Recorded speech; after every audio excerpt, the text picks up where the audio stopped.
Have you ever asked yourself, why do I let them hurt me again and again? Do you feel like no matter how much you try, the same person keeps causing you pain and you just can't walk away? Are you tired of waiting for someone to change, only to be disappointed every time? Let's take a simple example. Imagine you touch a hot pan by mistake. It burns. You instantly pull your hand back. But what if you kept touching that same pan again and again, hoping one day it wouldn't burn you? Sounds strange, right? But this is exactly what happens when we keep letting someone hurt us over and over again. Before we go deep into this topic, welcome to Wisdom Woven, a place where ancient Buddhist teachings meet real-life challenges. There's so many views on this channel, but only 0.2% subscribes. Why? So please, if this message connects with your heart, like, comment, share, and subscribe to our channel. Let's grow this mindful community together. Now, back to the truth we often ignore. Most people don't even realize that they're allowing hurt to continue. They think it's patience, love, or sacrifice. But Buddhism teaches something different. According to Buddha, suffering doesn't always come from others. It continues because we cling. We hold on to expectations, to attachments, to the hope that they will treat us better next time. But what if we could loosen this grip? What if we could understand our own pain? Not to blame others, but to free ourselves from it.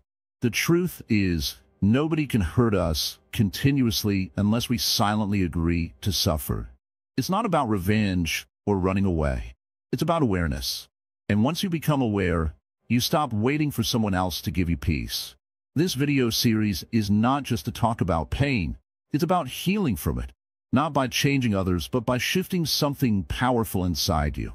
In the next parts, we'll explore how Buddhist wisdom shows us the way to freedom, even if the person hurting us never changes. Stay with us. This could be the beginning of your healing. The Buddhist view on pain inflicted by others. Come close and sit still for a while. Let us talk, not as teacher and student, but as two human beings who have felt pain. Real, deep, human pain. The kind that doesn't leave a bruise on the skin, but one that leaves scars inside the heart. You said someone is hurting you again and again. I understand, but I will not just nod and say, yes, that is bad. No, I will help you see it clearly, like a still pond shows the moon. In Buddhism, we don't only ask, why are they hurting me? We also ask, why do I feel this hurt so strongly? Why does it stay inside me? You see, pain has two parts. There's the arrow that others shoot at us. Their words, actions, disrespect, or silence. But then, there is the second arrow, the one we shoot into ourselves. That second arrow is our reaction, our thoughts, our clinging to what should have happened. This second arrow is often sharper than the first, and most of us keep stabbing ourselves with it again and again. A person speaks rudely to you. That is the first arrow. Then you think all day, why did they say that? Don't they respect me? I always support them. They never understand me. And this is the second arrow. We keep replaying the moment, like a broken record, and the wound grows deeper. So what does the Buddha say? He says, see the arrow, but don't pick it up again. You can't stop people from firing the first one, but you can stop yourself from firing the second. Now, this doesn't mean we become cold or silent or act like stone. Buddha was full of compassion, but compassion starts with wisdom. And wisdom says, not everyone is conscious of their actions. Some people hurt because they are hurt themselves. Some speak with thorns in their mouth because they have never tasted kindness. Some simply do not know how much their words matter. And some, well, they know what they're doing, but they still do it. What do we do then? You don't have to keep accepting pain as your fate, but you also don't have to become bitter. That's the middle path. Not attachment, not aversion, just clarity. Let's say someone blames you unfairly. You feel angry, sad, maybe even ashamed. But pause. Ask yourself, is what they say true? If it is, be humble and learn. If it's not, why take it personally? When a dog barks at the moon doesn't bark back. It shines. It remains still. Be the moon. You don't need to argue with every insult. You don't need to explain yourself to every person who misunderstands you. You don't need to prove your worth to someone who refuses to see it. Buddha said, hatred does not cease by hatred, but by love. This is the eternal law. Now, Love here does not mean hugging your enemy or smiling while they hurt you. It means not poisoning your own heart, not letting their darkness steal your light. Sometimes people say, if I don't fight back, I am weak. No, the one who controls his mind is stronger than the one who controls an army. The one who can feel anger rising and still choose peace is a warrior of spirit. Let me share a small story. A monk was insulted by a man in a village. The man shouted, "You are a fake, a fool. You are just acting holy." The monk calmly replied, "If someone offers you a gift and you don't accept it, who does the gift belong to?" The man replied, "To the giver." The monk smiled gently and said, "Then I do not accept your insults." He walked on. This is not weakness. This is mastery. Now let's talk about the deeper reason why some people hurt us again and again. It's not just about them. It's also about us. If we carry invisible signs that say, "I will tolerate anything. I will stay silent. I will forgive you even if you never change," then some people, not all, but some, will take advantage of that. They will keep hurting because they know we will keep allowing. But Buddhism doesn't ask us to stay where we suffer. It asks us to become conscious. Conscious of our patterns. Conscious of our beliefs. Conscious of our worth. Many times, we confuse forgiveness with endurance. Forgiveness means letting go of hate. Endurance means staying in harm's way again and again.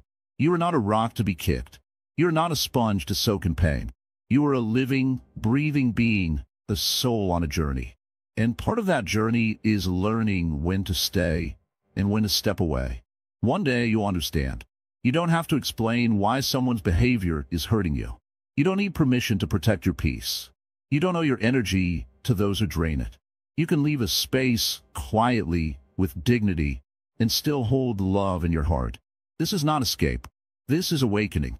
So the next time someone hurts you, breathe. Before reacting, observe. Ask, what is this moment teaching me? Ask, do I need to respond or just let it pass? Ask, am I protecting my peace or am I repeating my old wound? These questions will guide you, not to blame others, but to free yourself from the endless cycle of pain. The river flows.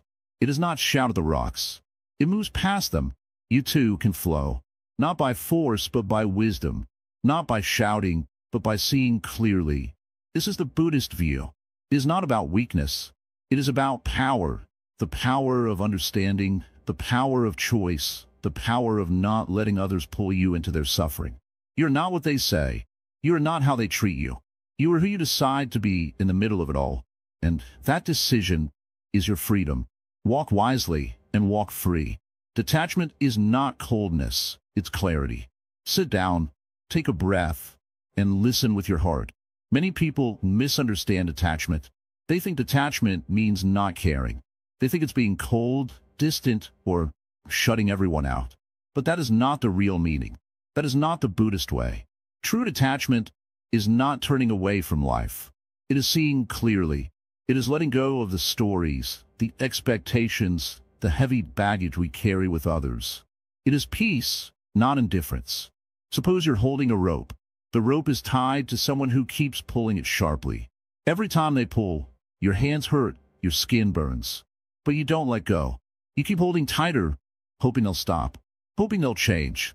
But what if the real solution is not to pull harder? It's to let go of the rope? That's detachment. Not punishing the other person. Not becoming emotionless. Just releasing what is not yours to control. Many people stay in painful situations because they think detachment is cold. They say, if I stop caring, I'm a bad person. But you don't stop caring. You start caring correctly. Caring for yourself. Caring for your peace. Caring for others with compassion, but without attachment. Buddhism says, attachment is the root of suffering. Not love, not kindness, but attachment. The desperate need for someone to be a certain way. The hope that they will stop hurting us. The dream that they will finally understand us. When we are attached, we react. We feel pain every time they speak harshly. We feel broken when they ignore us. We feel anger when they disrespect us. But when we are detached, we observe. We don't become cold. We become calm. Let's imagine another scene. You're watching clouds in the sky. Some are white. Some are dark. They pass. You don't try to hold them. You don't chase them. You just watch. That is how a detached mind behaves. It sees what is happening. It feels what is real. But it doesn't cling. It doesn't demand. This doesn't mean you let people treat you badly. No, not at all. Detachment is not weakness. It is strength. It's saying, I see what's happening. I feel the pain. But I choose peace. I choose to not react with more suffering. Detachment allows you to set boundaries. Not as walls, but as lines drawn with love. When someone hurts you again and again, you don't have to scream. You don't have to beg. You don't have to fight. You can simply step back, quietly, peacefully, clearly, and say to yourself, I don't need this pain anymore. That's not cold. That's healing. Look at the Buddha. He lived with people who insulted him, doubted him, even tried to harm him. But he didn't carry hatred in his heart. He also didn't allow their actions to disturb his mind. Why? Because he was detached. He saw everything, but he didn't cling to anything. When we practice detachment, we start to understand people. We stop expecting them to be who we want. We accept them as they are, even if they're not good for us. And we make decisions not from hurt, but from clarity. A clear mind doesn't chase. It doesn't beg. It doesn't hold on to pain. It breathes. It forgives. It moves on. Many people fear that detachment will make them lonely.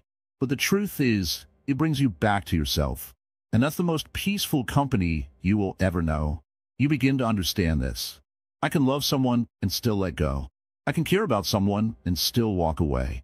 I can forgive someone and still choose not to suffer anymore. So the next time someone hurts you again, don't ask, why are they like this? Ask instead, why am I still holding the rope? The path of Buddhism is not to run from life. It is to walk through life lightly. To love, but not be possessed. To feel, but not be drowned. To give, but not be emptied. To see clearly and act with wisdom. You don't have to be cold. You just need to be clear. Let go, not because you hate them, but because you love your peace. And that, dear listener, is the heart of detachment. It is not the end of love. It is the beginning of freedom. Come, sit down. Let me tell you something that many people forget or never learn at all. When someone keeps hurting you again and again, it's not always because they are evil, and it's not always because you are weak. There is something deeper happening, and that something is called karma. Yes, karma, the law of cause and effect, but not the way most people think. Karma isn't just about what goes around comes around.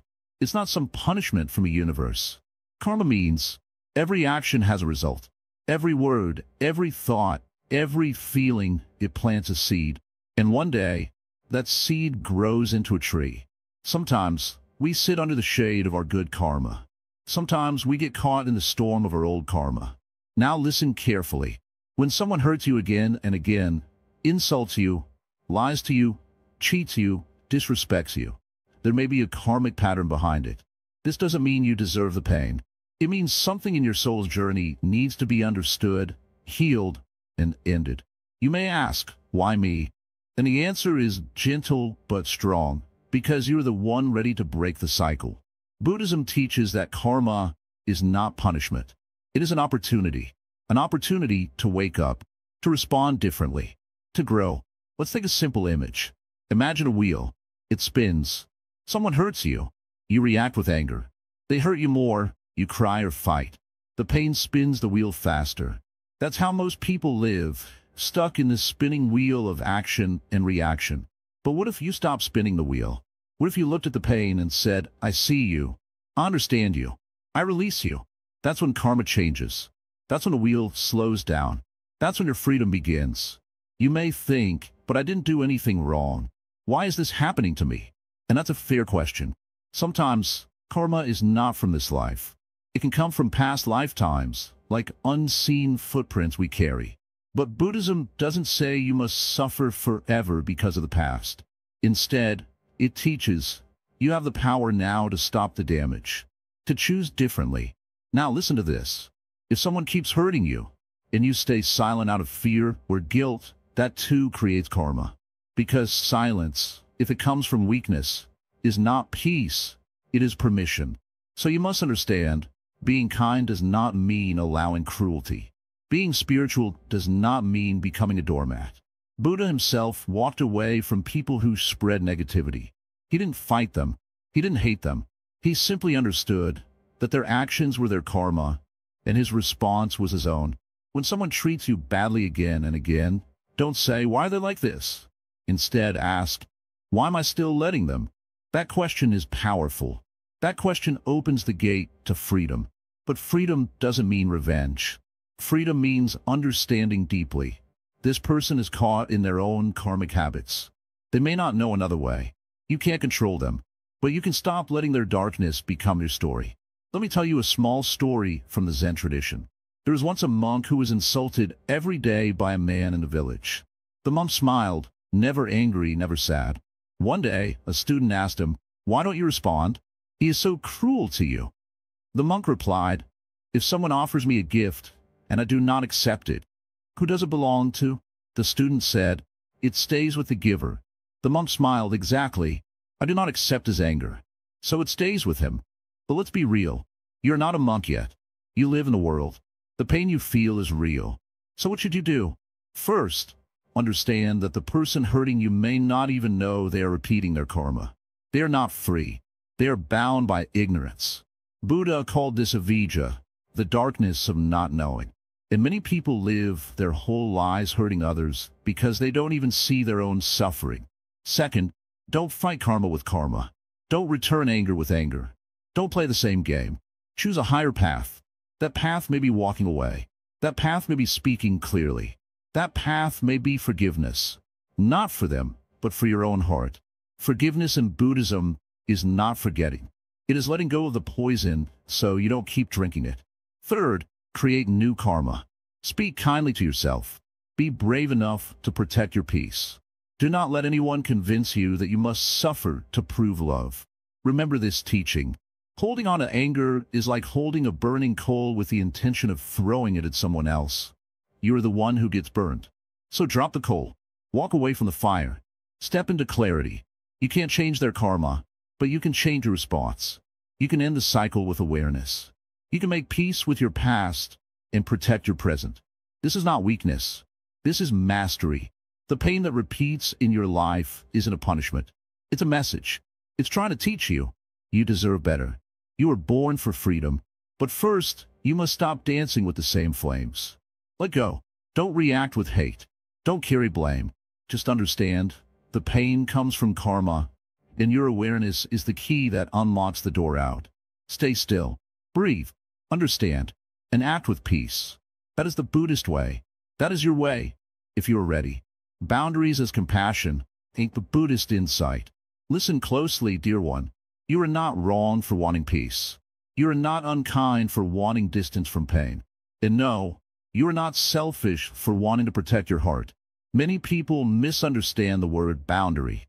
They think it means anger, rejection, or shutting someone out forever. But a boundary, in the light of Buddhist wisdom, is something very different. It is not a wall built with fear. It is a line drawn with compassion, for yourself and for others. Let me tell you a short story. There was a monk who lived in a small hut near a river. One day, a traveler came and started shouting at the monk without reason. The monk listened silently. The man left. The next day, the man returned and insulted the monk again. This went on for 3 days. On the 4th day, the monk said, "Dear one, I see you are carrying pain within you. I feel in your words. But I will not allow your pain to spill into my hut anymore. You are free to shout at the trees or the rocks, but not at me. This is a place of peace." That was his boundary. Calm, clear, compassionate. You see, in Buddhism, compassion does not mean letting others walk all over you. It means acting with wisdom and kindness, not just to others, but also to yourself. You cannot pour from an empty cup. You cannot spread peace if your own heart is full of wounds. Some people are like storms. They come into your life, throw everything around, and leave you shaken. And yet, you keep your doors wide open to them. Why? You think being a good person means being available always. You think love means accepting hurt again and again. But Buddha taught balance, the middle path. Not too close, not too far. Not too soft, not too hard. And this path begins with knowing where to draw the line. Let me ask you something. If someone spills ink on your white clothes again and again, Would you keep wearing those clothes near them? Or would you protect what's clean, what's pure? Your mind is that white cloth. Your spirit is that fabric. Don't let people keep pouring darkness on it, just because you're afraid to say enough. Setting boundaries is not cruelty. It is kindness in action, and it doesn't have to be loud or angry. It can be as simple as, I cannot continue this conversation right now. I need some space to think. Please don't speak to me that way. These are not attacks. These are shields, made of silence, truth, and strength. In Buddhism, there's a beautiful word, metta. It means loving kindness. But metta is not blind. It sees clearly. It understands. It says, may all beings be happy. But it also says, may I not suffer unnecessarily. If someone keeps hurting you, your first duty is not to fix them. Your first duty is to take care of yourself. You cannot force a snake not to bite, but you can choose not to place your hand near its mouth. When we don't set boundaries, we teach others that it's okay to hurt us. But when we do set them gently and firmly, we teach others how to treat us with respect. And more importantly, we remind ourselves that we are worthy of respect. Think of a garden. The fence around it doesn't hate the outside world. It simply protects the flowers inside, so they can grow without being crushed. Your heart is that garden. Your peace is those flowers. And your boundary is the fence that says, only love may enter here. Now, some people won't like it when you start setting boundaries. They may say you've changed. They may try to make you feel guilty. But remember, people who truly care about you will understand. They may not like the boundary, but they will respect it. And for those who continue to cross the line, you do not need to fight them. You do not need to prove anything. You simply need to step back with clarity, not with hate. A true practitioner of the Dharma doesn't run from pain, but neither does he entertain it endlessly. He observes, understands, and responds wisely. He knows when to stay and when to walk away. And he does both with peace in his heart. Let me leave you with one more story. A young disciple once asked his master, Master, if someone hurts me again and again, what should I do? The master replied, look at the moon. It lights up the whole sky, but it does not come close to those who throw stones at it. Be like the moon. Shine, but from a safe distance. This is the essence of boundary. You still shine. You still care. But you no longer allow yourself to be dimmed by someone else's shadow. So remember, dear one, you're not a doormat. You're a doorway to peace. Protect that doorway with love. Let only truth, respect, and kindness enter. Set your boundaries gently. Hold them firmly. And rest in the quiet knowing you're not wrong for choosing peace. You're simply walking the path of wisdom. The power of noble silence in the face of repeated hurt. So, you've been hurt again and again by the same person. You've tried talking. You've tried explaining. You've cried. You've shouted. You've waited. You've hoped they would see your pain, but they don't. And inside, something is breaking. Now listen carefully. When someone hurts you continuously, your mind starts to spin. It looks for answers, reasons, justice. You ask yourself, what did I do wrong? You wonder, how can they not understand? You cry inside, why don't they stop? But here is the truth. Words cannot change a closed heart.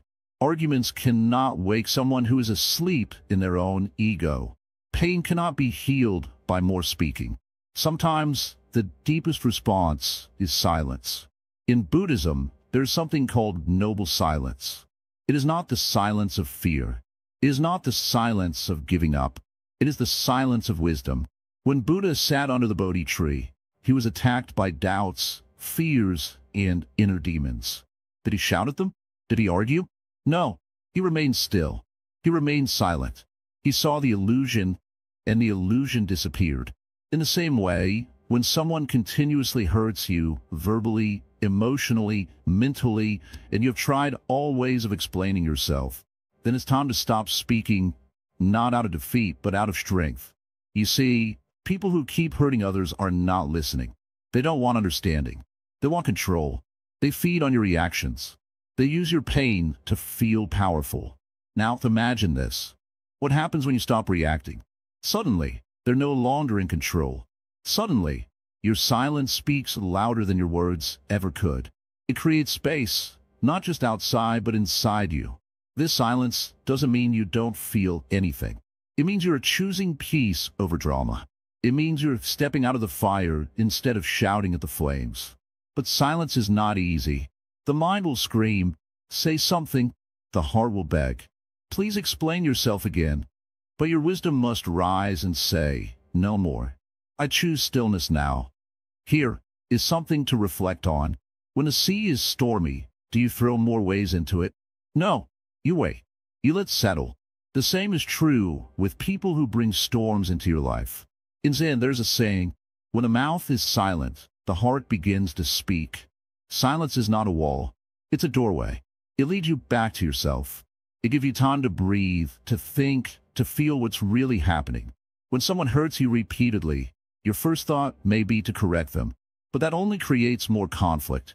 When you stop reacting, you take away their power. You don't need to shout to be heard. You don't need to beg to be seen. Your peace will speak for you. A person who keeps hurting you will try to draw you back into argument.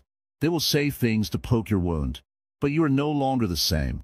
You are learning the path of noble silence. It doesn't mean you don't set boundaries. You do. You remove yourself if needed, but you do it quietly, with grace, with power. This silence is a turning point. It's the moment when you stop fighting battles that are not yours to fight. Ask yourself, is it my job to make them see my worth? Is it my duty to carry their pain, their anger, their blindness? No, your only duty is to protect your inner peace, to return to your own breath, to sit like a mountain, unshaken, untouched. Yes, people will misunderstand you. They may say you are cold. They may call you arrogant. Let them. They speak from their own confusion. You are walking a different path now. This path is quiet, but it is strong. When you stop explaining yourself, your energy stops leaking. When you stop reacting, your mind becomes clear. When you stop giving them fuel, the fire dies out. Remember this. Silence is not weakness. It is the voice of strength. It is the space where truth grows. It is the echo of self-respect. You don't know your voice to those who use it against you. You don't know your time to those who waste it. You don't know your heart to those who harm it. Your silence is a gift, not to them, but to you. In this silence, you start hearing what you've missed for so long. Your own voice, your own needs, your own healing. So when someone hurts you again and again and again, do not rush to defend. Do not race to argue. Just pause, close your eyes, and return to silence. Let them speak. Let them shout. Let them spin in their own storm. You just sit, like the Buddha under the tree, unmoved, peaceful, free. This is noble silence. This is your power. And it is through this silence that true healing begins. The mirror of mindfulness, what repeated hurt teaches us. When someone keeps hurting us again and again, it can feel like a heavy weight pressing on our heart. The pain can confuse us. We might ask, why does this keep happening? What is wrong with me? The mind spins, full of questions, fear, and frustration. But in truth, repeated hurt is like a mirror. It reflects not only the other person's actions, but also our own mind. Imagine sitting quietly by a still pond. When the water is calm, the pond shows the sky and the trees clearly. But if you throw stones into it, the surface ripples, and the reflection is disturbed. Our mind is like that pond. When calm, it sees things clearly. When disturbed by hurt, it becomes unclear, restless, and confused. In Buddhism, mindfulness is the practice of watching the mind and body without judgment. It means noticing what is happening inside and around us, the feelings, the thoughts, the pains, without trying to run away or push them away. When someone hurts us repeatedly, mindfulness asks us to look carefully at our experience, like a curious child looking at a strange flower. What does the hurt feel like? Where do we feel it in the body? What thoughts come and go? By doing this, we begin to understand our pain better. We learn that pain is not just an event caused by another person. It is also a movement inside us, an emotion, a story, a habit. Sometimes, the repeated hurt shows us old wounds that we have not healed. It can bring up fears of not being enough, fears of rejection, or feelings of loneliness. This is why repeated hurt can be so hard. It touches places inside us that are tender and sensitive. But this also means it is an opportunity, a chance to see ourselves clearly. Instead of blaming the other person or trying to change them, mindfulness turns the light inward. It helps us ask, what is happening inside me when I feel hurt? What can I learn from this? A Zen story tells of a monk who was insulted by a passerby. The monk simply asked, "Are you offering me a gift?" When a man said no, the monk replied, "Then I do not accept it." This story shows us how much power we have over the pain we feel. If we do not accept the insult as true or as real inside us, it cannot harm us deeply. Repeated hurt is like this. It only hurts us deeply if we accept it as a true reflection of who we are. But mindfulness teaches us that we are not our pain or the stories we tell ourselves about that pain. We are the awareness that sees the pain. When you watch your pain without judgment, it starts to lose its power. It no longer controls your thoughts or your actions. You begin to feel a space inside you that is peaceful and free, even when the storm of hurt rages outside. But this does not mean ignoring pain or pretending it does not exist. It means meeting pain with kindness and curiosity. It means giving your heart the space to heal, like a gardener tending a delicate plant. You do not force it to grow quickly or resist the weeds. You simply care for it patiently. Another teaching from Buddhism is about impermanence, that everything changes. Hurt will not last forever. Even if someone hurts you today or tomorrow, it will not be the same next week or next year. By being mindful, you remind yourself that pain is temporary, like a cloud passing across the sky. Sometimes, we get stuck in our pain because we cling to the past or worry about the future. Mindfulness brings us back to the present moment. It asks, what is happening right now? Often, in the present, we find that the pain is smaller or less frightening than our thoughts made it out to be. The mirror of mindfulness also shows us our patterns. When the same person hurts us again, what do we usually do? Do we react with anger? Do we try to avoid them? Or do we blame ourselves? Watching these reactions without judgment helps us choose a new way. Instead of repeating old habits, we can act with wisdom and kindness to ourselves and to others. This does not mean we allow continuous harm. Mindfulness can guide us to set healthy boundaries, but it does so gently, not from fear or anger, but from understanding and self-care. When we practice this, something beautiful happens. The pain that once trapped us becomes a teacher. We become stronger, clearer, and more compassionate. We learn that healing does not come from outside, but from within. So if someone keeps hurting you, do not lose hope. Use the mirror of mindfulness. Look deeply at your experience. Notice your feelings, your thoughts, and your body. Be kind to yourself. Remember, you are not alone. Every step you take in awareness brings you closer to peace. The Zen master said, before enlightenment, chop wood, carry water. After enlightenment, chop wood, carry water. This means life's challenges remain, but how we meet them changes. Mindfulness helps you meet repeated hurt not as a victim, but as a wise, calm observer. In this way, the mirror of mindfulness shows you the path from pain to freedom. It teaches that the power to heal is always within you, waiting patiently for your attention. Letting go without losing yourself. Imagine you are holding a beautiful, delicate flower in your hand. It smells wonderful, it looks perfect, but it's also fragile. You want to keep it close, but if you hold it too tightly, the petals will bruise and the flower will wither faster. The same is true for the pain and anger that comes from someone hurting you. If you hold too tightly to your pain, it will harm you more than anyone else.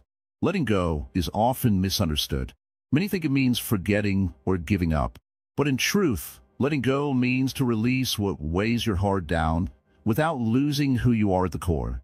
It means freeing your spirit while still keeping your true self intact. The Buddha taught us about non-attachment, but not about being cold or distant. Non-attachment means understanding that clinging to pain, hurt, or resentment only traps us in suffering. It does not mean you stop caring or stop loving yourself. Instead, it means you care deeply enough to stop hurting yourself through endless suffering. When someone hurts us continuously, our natural response is to hold on to that hurt like a shield. We carry it with us like a heavy stone. It becomes part of our story. But the stone only weighs us down. It does not protect us. So how do we let go without losing ourselves? First, we must recognize what it is we are holding on to. Is it anger, fear, sadness? Or is it hope? Hope that this person will change? We hold on to all of these because they feel familiar. Even pain can feel familiar, like a strange friend we have invited inside. The Zen master says, look deeply at what you carry. Name it. Feel it. Don't run away from it or push it aside. Only by recognizing your pain fully can you begin to free yourself. But simply recognizing is not enough. We must also learn the art of releasing. Releasing does not mean forgetting the lessons or the memories. It means seeing the pain for what it is, a temporary cloud in the vast sky of your mind. You do not have to fight the cloud, nor do you need to hold it tightly. You simply watch it, breathe, and let it float away. Buddhism teaches us about the nature of impermanence, that everything changes. Your pain, your anger, your fear, they're all like waves on the ocean. They rise and they fall. They do not last forever. When you hold on too tightly, you resist this natural flow. But when you learn to flow with life, the waves become easier to ride. Letting go also means taking responsibility for your own peace. You cannot control others, but you can control how you respond. You can choose to protect your heart by setting healthy boundaries. Saying no is not selfish. It is a form of self-love. Imagine a river that flows freely. It does not hold on to the fallen leaves or the branches. It lets them pass. In the same way, you can let your pain pass through you without it taking over your whole being. Some people fear that if they let go of anger or hurt, they might lose their identity. But the truth is, your true self is not in the pain. Your true self is the calm beneath the storm. In meditation, the Buddha taught, we sit quietly and watch the mind. We see thoughts come and go. Some are pleasant, some are painful, but we learn not to cling to any. This practice teaches us to let go in daily life as well. It is not easy at first. Like learning to ride a bicycle, it takes practice and patience. Sometimes the mind will pull you back to old wounds. But each time you return to awareness, you strengthen your inner peace. Letting go also means forgiving, not for the other person, but for yourself. Forgiveness frees you. It lifts the burden of bitterness that clouds your heart. But forgiveness is not a one-time act. It is a journey, a practice. Some days will be easier, some harder. Be gentle with yourself. Remember, the Buddha never said suffering would disappear instantly. He said there's a path to freedom, and it takes time. The most important part is to keep walking, step by step, moment by moment. When you let go without losing yourself, you become like a tree that bends with the wind, but does not break. You become stronger, wiser, and more peaceful. This is not about weakness. It is the greatest strength, the power to heal from within. You do not need anyone else to give you this power. It is already inside you. When you practice letting go, you create space in your heart for joy, love, and peace. You become free from the chains of past hurt. So, the next time someone hurts you continuously, remember the flower in your hand. Hold your heart gently. Release the pain that no longer serves you. Let go with kindness. Let go with courage. And most of all, let go with love, love for yourself. The art of inner refuge, finding peace within. Sit with me for a while. Not with your body, with your heart. Let us talk softly like two old friends sitting under a tree, while the wind moves gently through the leaves.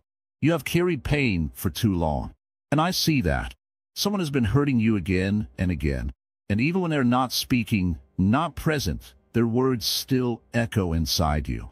So today, I will not teach you how to change them. I will teach you how to return to your own center, the place where no one can shake you. This is called inner refuge. In the old days, when danger came, people would run to the mountains, to safe caves, to places no enemy could reach.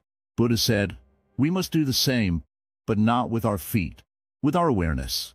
We must go inward, into a space that no words can break, no anger can enter, and no sorrow can stay. You might be wondering, but how do I find that space? Let me tell you, it's not far. It is already inside you. Yes, even now, even with all this pain, all this confusion, and all the noise from the world, it is there, quiet, still, waiting. But we never look because we're always looking outside. Outside for love. Outside for answers. Outside for apologies. But what if you turn around? What if, just for today, you stopped chasing peace and started returning to it? Take a deep breath. Feel the air come in. It doesn't ask you who hurt you. It doesn't ask what they did. It simply comes. Now let it go. That's the first step to inner refuge, stillness. Not the stillness of the body, but the stillness of the mind. You don't need a temple. You don't need incense. You don't even need words. You just need a few breaths and the courage to sit with yourself. When someone hurts you again and again, you start to believe that peace is not possible. But that's only because you've forgotten your own strength. Not the strength to fight, the strength to remain unshaken. Like the mountain that stays silent in a storm, the mountain cannot stop the rain, but does not fall because of it. Inner refuge means you return to this stillness every time someone tries to pull you into their chaos. They may shout, they may blame, they may leave you, but if you have found your inner refuge, they cannot destroy you. A disciple once asked me, "Master, how do I protect myself from the cruelty of others?" I smiled and said, "You carry a temple inside. Keep it clean, keep it quiet, and do not let just anyone enter." It doesn't mean you hate them. It means you value your peace more than their drama. Sometimes, the person who is hurting you is very close. A parent, a partner, a friend.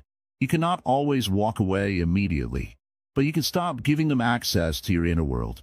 That's where the real shift happens. Buddha taught, we are shaped by our thoughts. We become what we think. When the mind is pure, joy follows like a shadow that never leaves. So if your peace is broken, check your thoughts. Have you given power to their words? Have you accepted their image of you as your truth?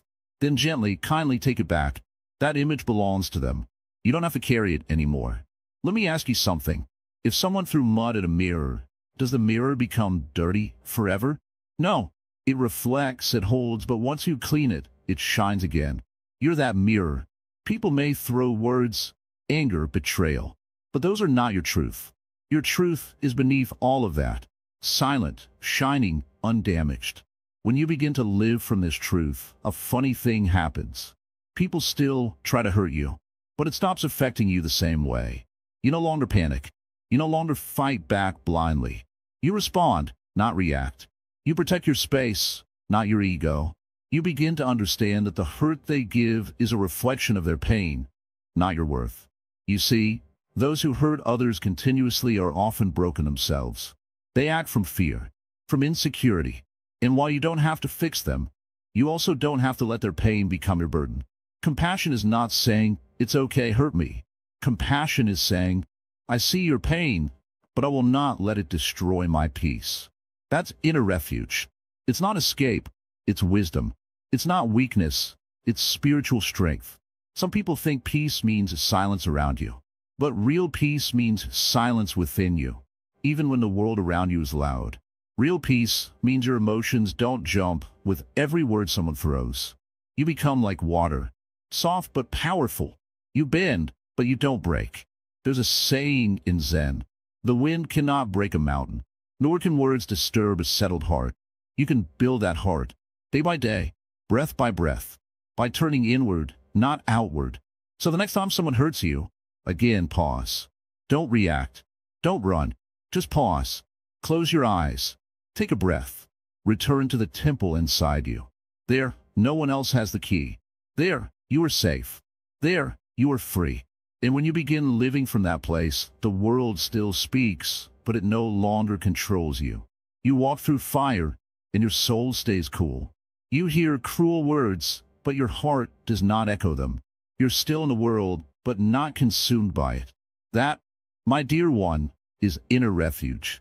It is not something I can give you. It is something you must remember. It's already yours. Go back to it again and again. And one day, you will realize the one who hurt you never had real power. It was only your unguarded door that let them in. Now, That door is watched by wisdom. Now you're home. Compassion without self-sacrifice. Sit down, my friend. Breathe slowly, gently. Let's talk heart to heart. You have walked far into pain, and you have survived. But now, I will show you how not to just survive, but to live and live without losing yourself. You have a kind heart. You care for others, even those who have hurt you. That is beautiful, truly. But sometimes, this kindness becomes your cage. You feel guilty for stepping back. You feel selfish for saying no. You feel afraid that setting limits will make you a bad person. And because of this fear, you keep giving and giving until nothing is left inside you. This is not compassion. This is self-destruction. Buddhism teaches us something very clear. Compassion is not about suffering with someone. It is about wishing them well while staying in balance yourself. You are not meant to carry someone else's poison in your heart just to prove you love them. That is not dharma. That is confusion. Let's take a simple example. There is a man carrying a heavy bag of stones. He is tired.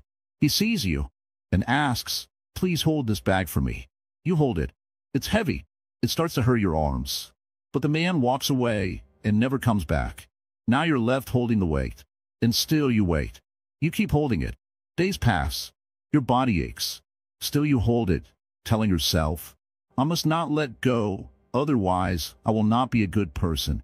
Now, tell me, does that make sense? Yet in life, we do this all the time. We carry emotional weights, wounds, blame, and pain that others handed us. And we think it's our duty to keep carrying them. But no one is healed by your suffering. No one is helped when you lose yourself. In fact, true compassion begins when you stop harming your own soul. The Buddha never asked us to be martyrs. He asked us to be awake. Sometimes people believe compassion means accepting everything, every insult, every betrayal, every cruelty. But that's not what the Buddha taught. He said, just as a mother protects her child, even at the risk of her own life, so should one cultivate a boundless heart. But remember, a mother also teaches her child what is right and wrong.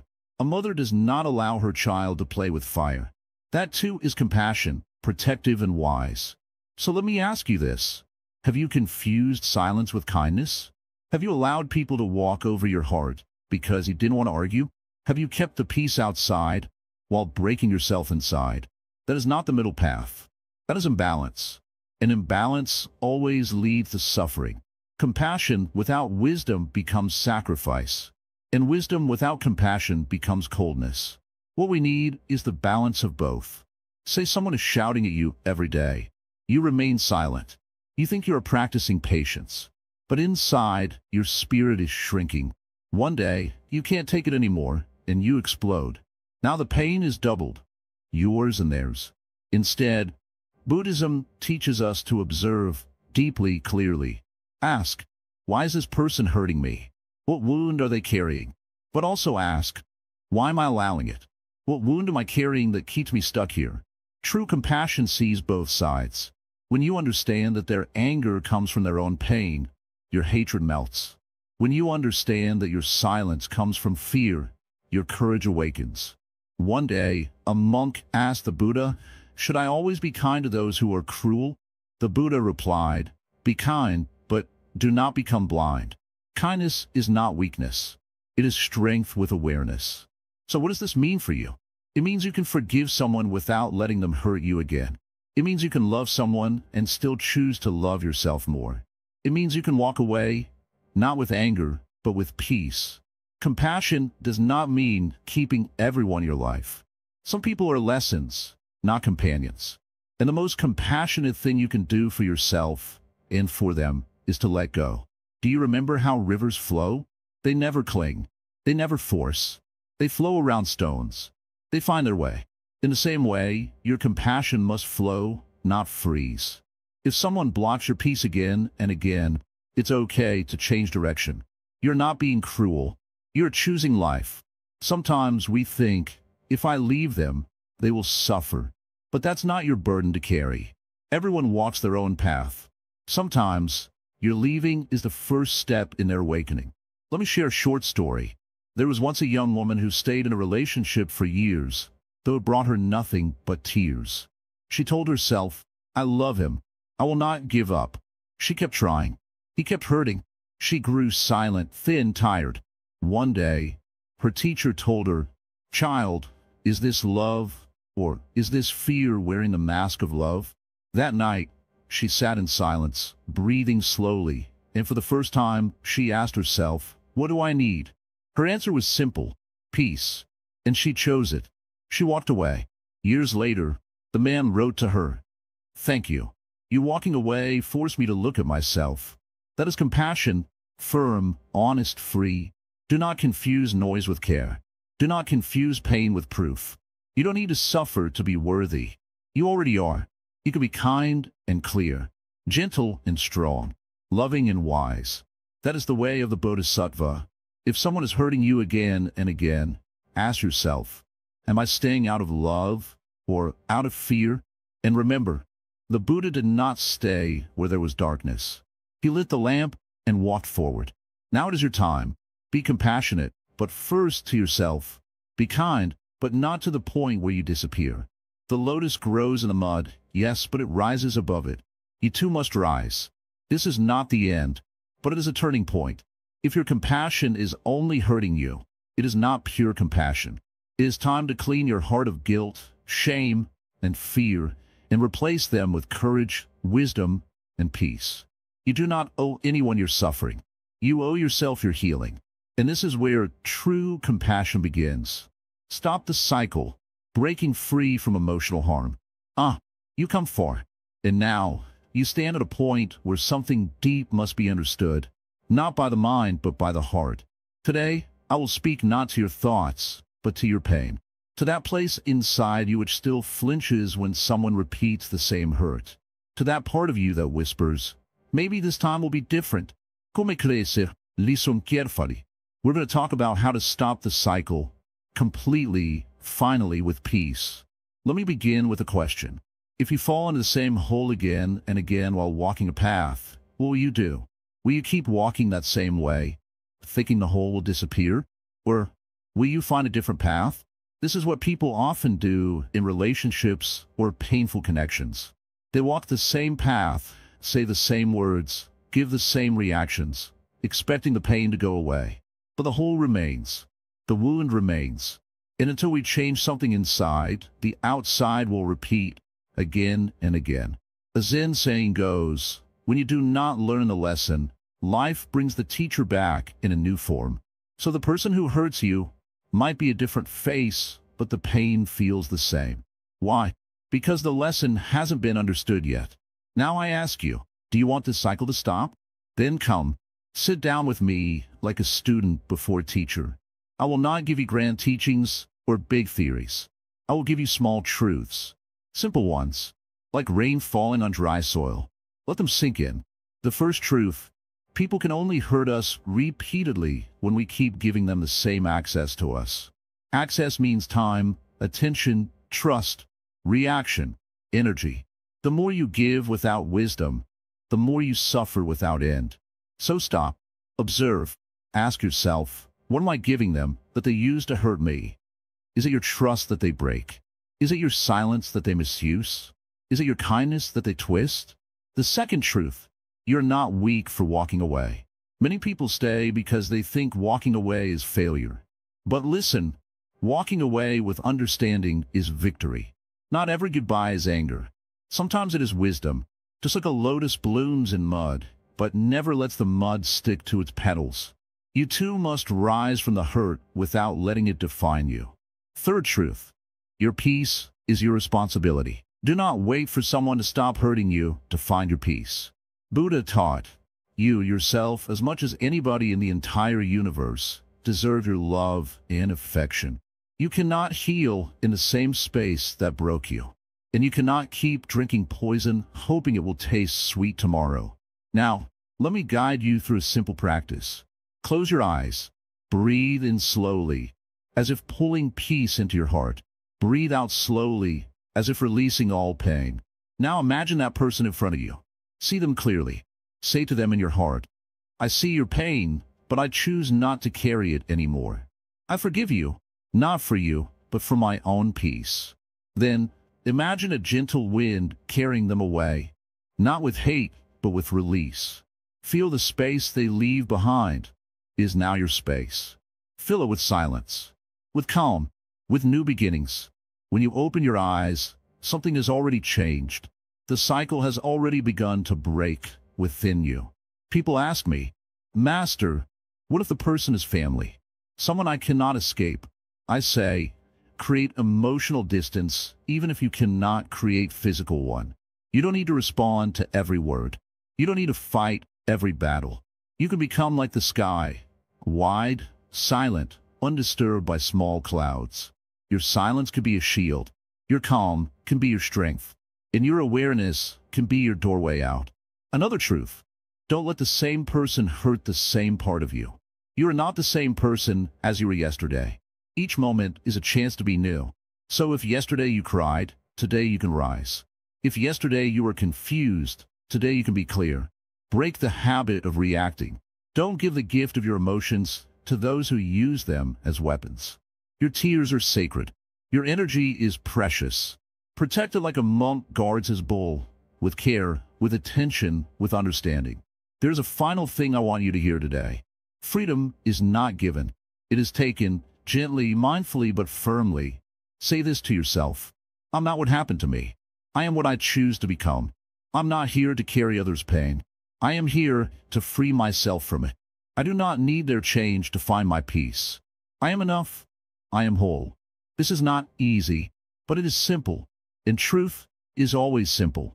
So today, make a vow to not return to the same fire that burned you. A vow to stop expecting water from the desert. A vow to stop opening your door to those who walk in only to destroy your peace. You are not here to suffer endlessly. You are here to awaken. An awakening begins with one bold step. The step that says, enough. Not in anger, not in hate, but in soft strength. Let the cycle stop with you. Not tomorrow, not someday. Now. And when you do this, you'll see you are never weak.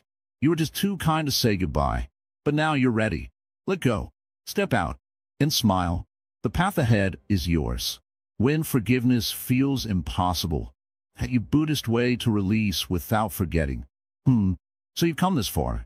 You've walked the hard road of hurt. You've started healing. You've even learned to step back, to stay peaceful in the storm. But now, something still remains inside. Forgiveness. This is the place where many people get stuck. It sounds good. It sounds spiritual. It sounds noble.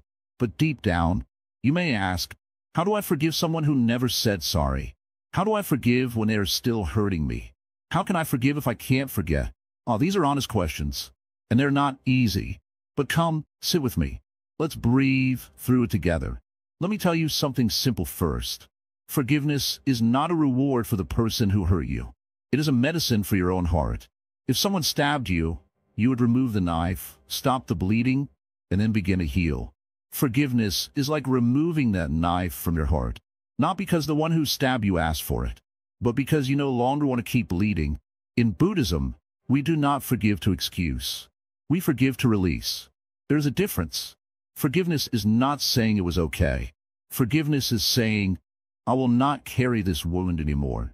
Imagine carrying a hot coal in your hand. You say, I will throw it when they apologize. But the longer you wait, the more it burns you. So you learn to let it go. Not because they deserve peace, but because you do. Now you might be thinking, but if I forgive, won't they win? Won't they think it's fine to treat me like that? No, my friend. Forgiveness doesn't mean going back. It doesn't mean letting them close again. Forgiveness is done inside, quietly, like a flower blooming where no one sees. You can forgive and still walk away. You can forgive and still speak your boundaries. You can forgive and still never forget. Yes, it is okay to remember. In fact, remembering is wise. Just like you remember fire can burn, you remember that certain people, certain words, certain actions are dangerous to your peace. But you don't need to hold on to the fire itself. You don't need to sit in the ashes. So how do we forgive? Not by forcing the heart, not by pretending everything is fine, but by understanding. When Buddha taught about suffering, he spoke of causes. He said, hurt people hurt others. Anger comes from ignorance. Cruelty comes from deep inner pain. This doesn't make it right, but it makes it understandable. If a dog bites you because it is sick, you don't hug it, but you also don't carry hate for years. You protect yourself, you heal your wound, and you move on with more awareness. In the same way, forgiveness in Buddhism means, I see your ignorance, and I choose not to carry it. It means, I see my pain, and I will not let it grow into bitterness. Now listen closely. Sometimes you will need to forgive many times. Not because the person hurts you again, but because the memory rises again. This is normal. The mind remembers. It replays. But every time it does, you can whisper gently to yourself, I'll let this go. Not for them. For me. This is how peace returns, little by little. There's a Zen saying, let come, let be, let go. When thoughts come, don't fight them. Let them be there like clouds in the sky. Watch them, smile at them, and slowly let them float away. Forgiveness is like this. You don't rush it. You don't force it. You breathe with it. Some days you will feel strong. Other days the old wound will ache. It's okay. Healing is not a straight road. It bends, it slows, it pauses. But if you keep walking, it always moves forward. And let me tell you this too. You do not need to talk to the person to forgive them. You do not need to explain your forgiveness.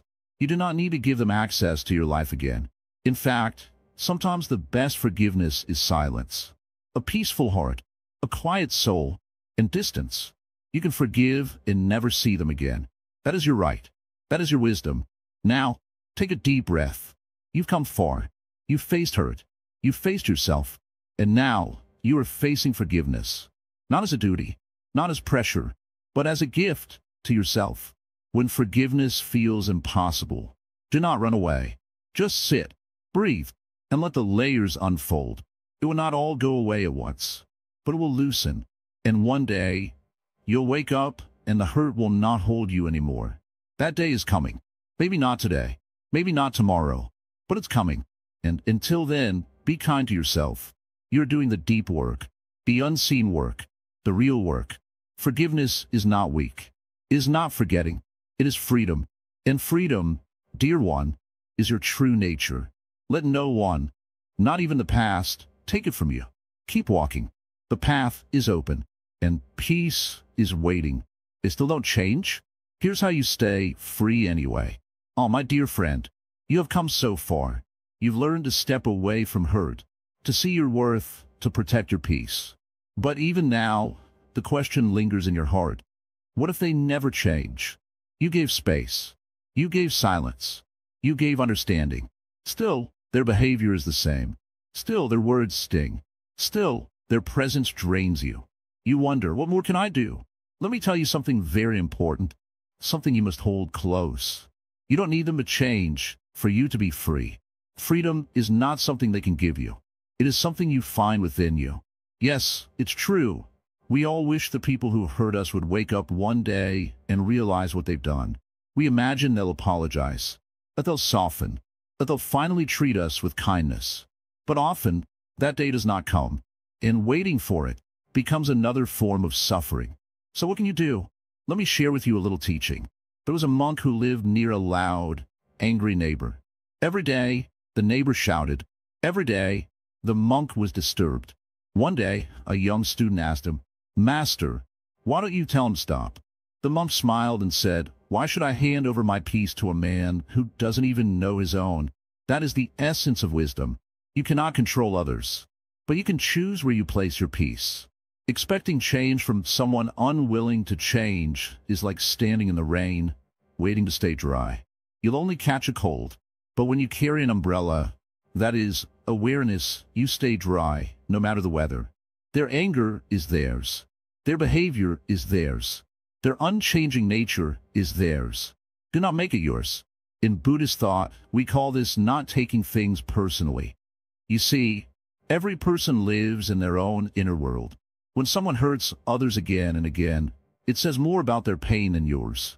But, and listen closely, just because you understand them does not mean you must keep them close. You can care from afar. You can forgive in silence. You can protect your peace like a temple wall, strong, still, and sacred. You might ask, but isn't that running away? No, It is walking toward clarity. Let me share a little image with you. Imagine you're in a room full of smoke. It's choking you. You cough. Your eyes burn. You try to open a window. It's stuck. You wait. You try again. Still stuck. Would you stay in that room, hoping it will clear on its own? Or would you walk out and breathe fresh air? That is not running away. That is choosing to live. Some people will remain stuck in their smoke. They are not ready to open windows. That is their journey. But you are learning to breathe again. And that, dear one, is enough. You may still see them. You may still love them. But your heart no longer dances to their moods. This is true freedom. This is what the Buddha meant when he said, "You are your own master. Who else can be?" Now, maybe you think, but I see them daily, at work, at home. How can I stay free? Then let us talk about inner space. Inner space is the silent garden within you. Even if you live in the middle of a noisy street, this garden can bloom. Each time you feel triggered, don't react. Just notice. Just like watching a leaf float on a river. Let the feeling pass. Don't hold it. Don't fight it. Just see it. This is the power of mindfulness. It doesn't mean pretending nothing hurts. It means learning how not to be held captive by hurt, even if they never change, even if their words stay sharp, even if they mock your silence. You stay rooted like a tree in still earth. Let their storm pass through your leaves. You don't need to bend. You don't need to break. You just need to be. Peace does not come when others behave. Peace comes when you remember who you are. You are not weak for walking away. You are not cruel for protecting your peace. You are not selfish for no longer sacrificing yourself. You are wise, and that wisdom, once awakened, cannot be undone. Now, let me tell you something gentle, something quiet but strong. You are not here to fix anyone. That is not your burden. You are here to awaken, again and again, to the truth of your worth. And if they still don't see it, it's okay, because you do. And that's what matters now. So walk gently, live simply, speak clearly, protect your joy. They may still be the same, but you are free. And when you walk free, your very silence becomes a teaching. Your calm becomes a mirror. And maybe, just maybe, one day they will notice. But even if they don't, you will be fine. Because peace is not found in their hands. It's already blooming in your heart.